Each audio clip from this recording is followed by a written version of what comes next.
4 questions to begin this episode on why would anyone follow you? First, do people follow you because they have no choice? Second, do people follow you because of who you are?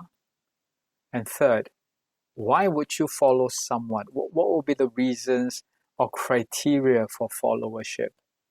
And fourth, very importantly, would you follow yourself? Please provide reasons for either yes or no.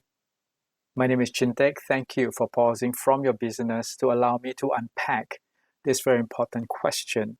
Why would anyone follow you? And I hope by the end of this episode, you will discover answers to this very important question. Let's begin with language. Leadership, followership. Leadership, an ability of an individual or a group of individuals to inspire, to equip, to guide a set of followers and other members of an organization to achieve together extraordinary results. Great leaders create an environment where people do what they do best and get out of their way. This will require a set of capabilities. First, to pay and hire right. Second, to integrate, train, and feedback right to all new hires during the first 90 days. And third, to develop right. This 3 set of capabilities will strengthen relationship between leaders and new hires during the first 90 days. Very important. Reminder, this 3 set of capabilities need to be owned and carried out by every leader, not HR. HR is about onboarding, the logistics of getting someone on board. But integration, which includes relationship and transition, needs to be owned and carried out by every leader. Leadership involves making sound and often difficult decisions, creating and articulating vision for inspiration, establishing SMARTS, specific, measurable, achievable, relevant, time-bound, and stretched goals, providing followers with knowledge, competencies, and capabilities, as well as tools necessary to accomplish outcomes. Followership.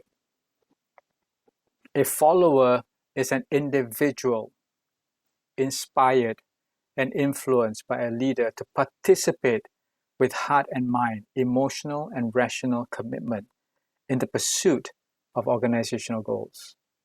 It includes working independently, interdependently, accountable for his or her actions, ownership of promised outcomes, promise of zero surprise, matching and aligning to organizations' purpose, strategies, and needs.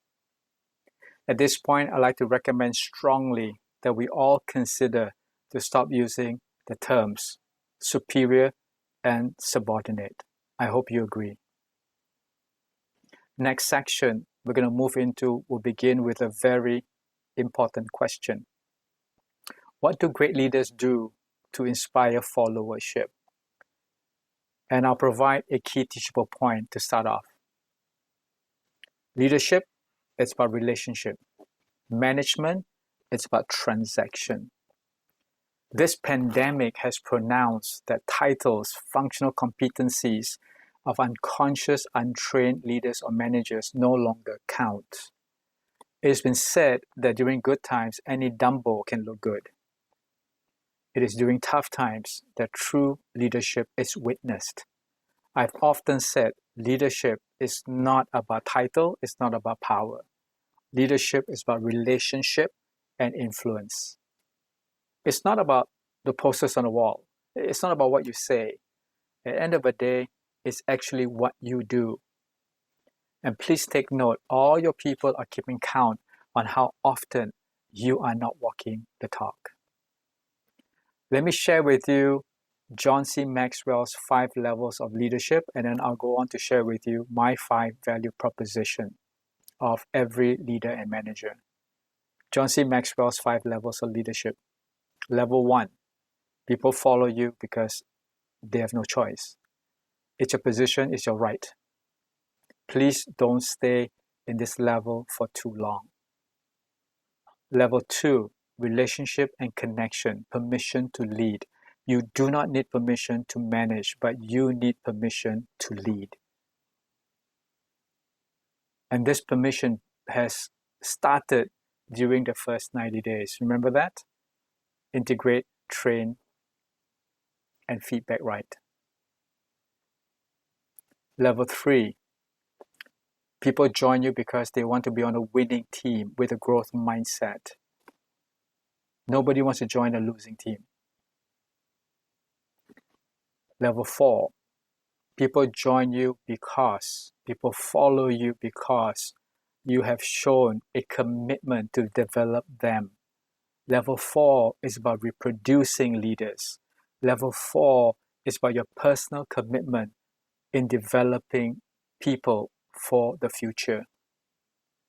And level 5, people follow you because of respect. They follow you because of your character, your heart, and your purpose. 2 questions. Question 1, given the 5 levels of leadership, where do you think you are and where would you like to be? This will then form your development plan to achieve your personal leadership goal. Question 2, what's your value proposition back to your staff? What do they get back for giving you their heart and their mind, emotional and rational commitment, other than your promise of more money and maybe promotions, 2 areas where you may not have a lot of control. So given that question, let me move to my 5 value proposition of every leader manager to inspire followership. First, provide clear expectations. Clarity of expectations forge strong relationships. Employees struggle with unclear expectations, leading to surprises. The reduction of such surprises and unclear expectations will build trust. Second, lead change, manage transition. Every time we're going after a new set of goals, gaps need to be closed via change leadership and transition management. Third, be a talent master. This is linked back to John C. Maxwell's level 4, reproducing leaders. Being a talent master in my language is about spending 40 to 50% of your time in the areas of hiring right, paying right, integrating right, providing the right feedback for positive impact, training right, developing right. Fourth, keep performance on track. We need to help our followers keep their promise. And all of us will go off track. So it will require disciplined leadership to run that weekly rhythm of accountability so that our people can focus right and deliver the promised outcomes. And lastly, fifth, remove barriers. Leaders give lots of confusion. Leaders keep piling on priorities after priorities. Other stakeholders can be constraints, resources limited, and the current system can be a block. So your timely intervention to remove those barriers will enable your people to be successful. In summary, great leadership begins with being a great follower.